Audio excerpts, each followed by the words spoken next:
of the baby blues. That's because it's quite common for new mothers to feel a little sad, worried, or fatigued.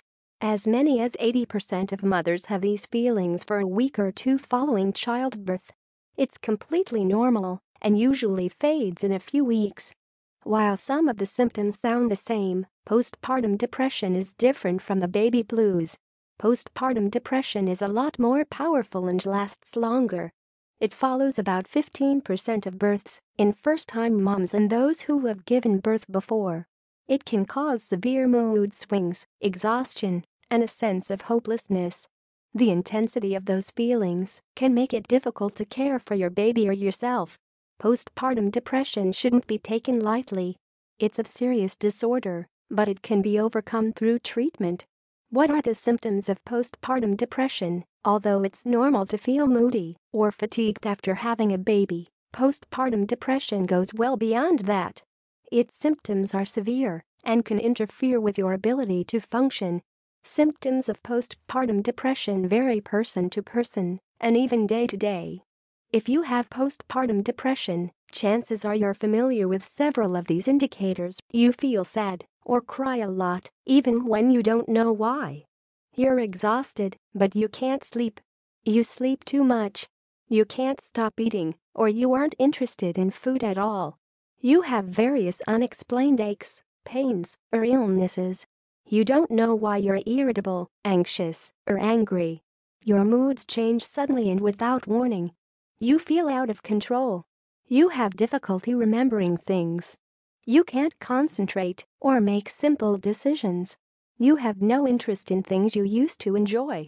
You feel disconnected from your baby and wonder why you're not filled with joy like you thought you'd be. Everything feels overwhelming and hopeless. You feel worthless and guilty about your feelings. You feel like you can't open up to anyone because they'll think you're a bad mother or take your baby, so you withdraw. You want to escape from everyone and everything. You have intrusive thoughts about harming yourself or your baby. Your friends and family may notice that you're withdrawing from them and from social activities, or that you just don't seem like yourself. Symptoms are most likely to start within a few weeks of delivery. Sometimes, postpartum depression doesn't surface until months later. Symptoms may let up for a day or two and then return. Without treatment, symptoms may continue to worsen. Treatment for postpartum depression.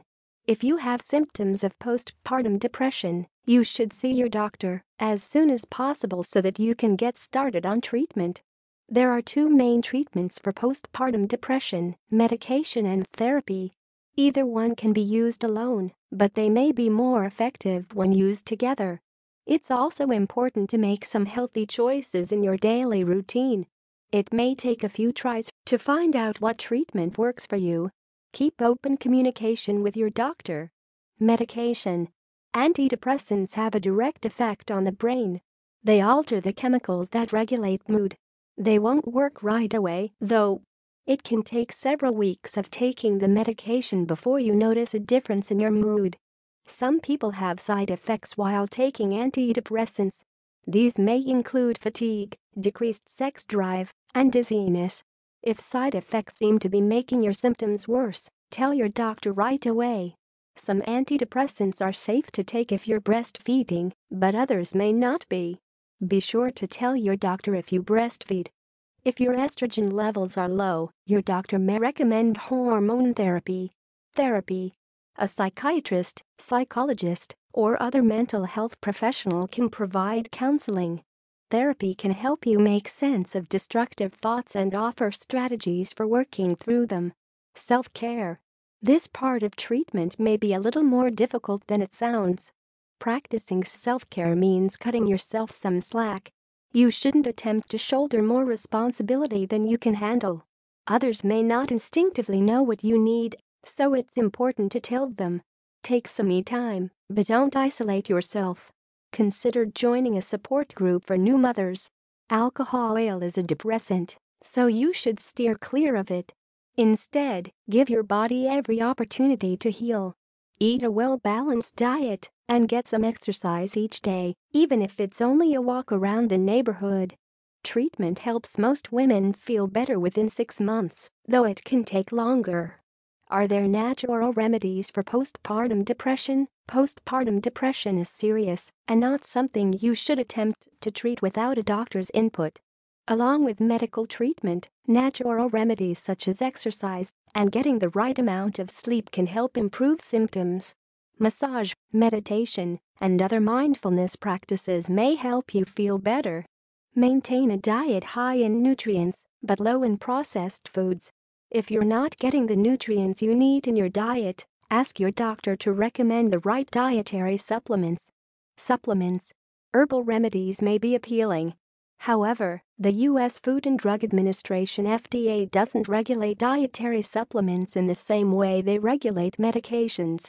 The agency monitors supplements for safety, but it doesn't evaluate the validity of health claims. Also, natural supplements can still interact with medications and cause problems. Tell your doctor or pharmacist about all the supplements you take and in what amounts, even if they seem harmless. Many things you ingest can end up in your breast milk, which is another reason to keep your doctor informed. St. John's wort is an herb some people use to treat depression. According to March of Dimes, there's simply not enough research to know if this supplement is safe for treating postpartum depression. There's some evidence that a lack of omega-3 fatty acids may be associated with postpartum depression. However, there's not enough research to know if taking omega-3 supplements would improve symptoms. What causes postpartum depression? The exact cause isn't clear, but there are some factors that may contribute to postpartum depression. Postpartum depression may be triggered by a combination of physical changes and emotional stressors. Physical factors.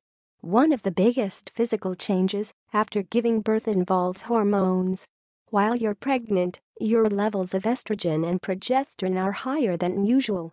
Within hours of giving birth, hormone levels drop back to their previous state. This abrupt change may lead to depression. Some other physical factors may include low thyroid hormone levels, sleep deprivation, inadequate diet, underlying medical conditions, drug and alcohol misuse. Emotional factors. You may be more likely to develop postpartum depression if you've had a mood disorder in the past or if mood disorders run in your family. Emotional stressors may include recent divorce or death of a loved one. You or your child having serious health problems, social isolation, financial burdens, lack of support. Postpartum depression facts and statistics. Depression versus the blues. About 80% of mothers have the baby blues in the weeks following childbirth.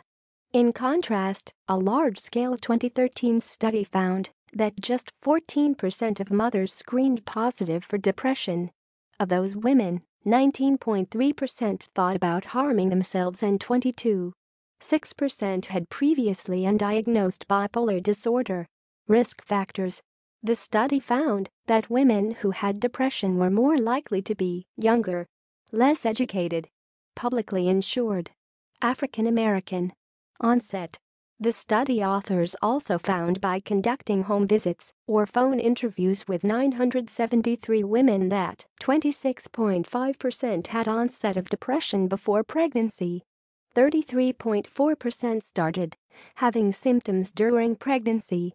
40.1% noticed symptoms after childbirth. Getting help. According to the nonprofit Postpartum Progress, only about 15% of women with postpartum depression get professional help. In addition, these figures represent only women who had live births. They don't include postpartum depression in women who miscarried or whose babies were stillborn. That means the actual incidence of postpartum depression might be higher than we think. Other statistics. Postpartum anxiety is common, affecting more than 1 in 6 women following childbirth. Among first-time mothers, the rate is 1 in 5. Suicide is said to be the reason for about 20% of postpartum deaths. It's the second most common cause of death in postpartum women. Postpartum OCD is fairly rare. About 1 to 3 in 100 childbearing women are affected. Postpartum psychosis is rare. affecting 1 to 2 per 1,000 women after childbirth. It's estimated that up to 25% trusted source of fathers experience depression in the first year postpartum. Going beyond the first year postpartum, a 2010 study trusted source found that 39% of mothers and 21% of fathers had an episode of depression by the time their child was 12 years old. Where to find support for postpartum depression? First, consult with your OB/GYN to address your physical symptoms.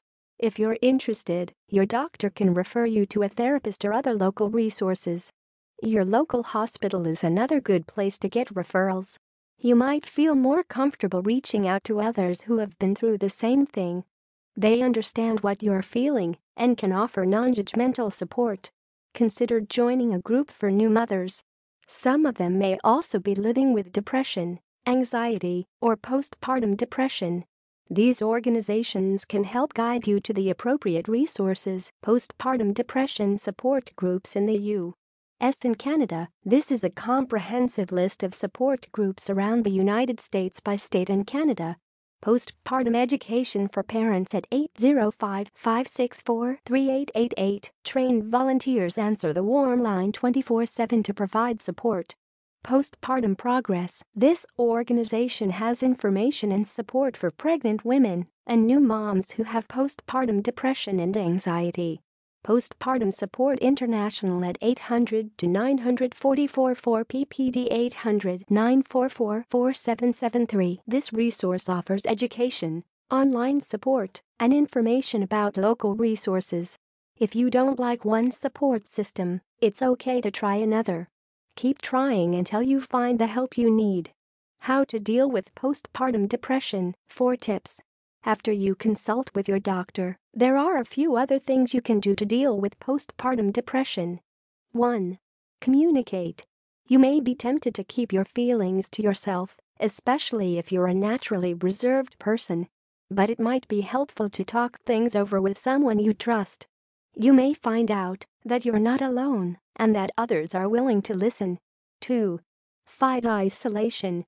Remaining in seclusion with your feelings can feed into depression. It's not necessary to have a whirlwind social life, but do try to maintain your closest relationships. It can help you feel connected. If you're comfortable in a group setting, you can join a depression support group or a group specifically for new moms. If you've stopped participating in previously enjoyable group activities, try them again to see if it helps. Being in a group can help you focus on other things and relieve stress. 3. Cut back on chores. If you're not up to chores and errands, let them go. Use your energy to take care of basic needs for you and your baby. If at all possible, enlist the help of family and friends. 4. Rest and relax. Both your body and your spirit need a good night's sleep. If your baby doesn't sleep for long periods, get someone to take a shift so you can sleep. If you have trouble drifting off, try a hot bath, a good book, or whatever helps you relax. Meditation and massage may help ease tension and help you fall asleep. Medications for postpartum depression. Selective serotonin reuptake inhibitors. Paroxetine, Paxil, fluoxetine, Prozac, and sertraline Zoloft are selective serotonin reuptake inhibitors SSRIs. They're the most commonly used antidepressants. These drugs affect serotonin, a chemical in the brain that regulates mood. They generally have fewer side effects than other antidepressants. Atypical antidepressants. These newer antidepressants also target several neurotransmitters in the brain. Duloxetine, Cymbalta, and venlafaxine Effexor are examples of atypical antidepressants. Tricyclic antidepressants and monoamine oxidase inhibitors. These older antidepressants affect neurotransmitters in the brain.